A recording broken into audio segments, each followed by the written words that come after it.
রংপুর অঞ্চলের ওপর দিয়ে ঘন্টায় সর্বোচ্চ ৬০ কিলোমিটার বেগে ঝোড়ো হাওয়ার সঙ্গে বজ্রসহ বৃষ্টিপাতের সম্ভাবনার কথা জানিয়েছে আবহাওয়া অধিদপ্তর।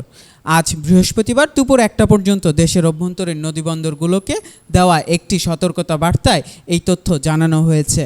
আবহাওয়াবিদ এ.কে.এম. নাজমুল হকের স্বাক্ষরিত বিজ্ঞপ্তিতে বলা হয়েছে, রংপুর অঞ্চলের উপর দিয়ে পশ্চিম বা উত্তর পশ্চিম দিক থেকে ঘন্টায় ৪৫ থেকে ৬০ কিলোমিটার গতিতে অস্থায়ী দমকা অথবা ঝোড়ো হাওয়ার সঙ্গে বৃষ্টি অথবা বজ্রসহ বৃষ্টি হতে পারে।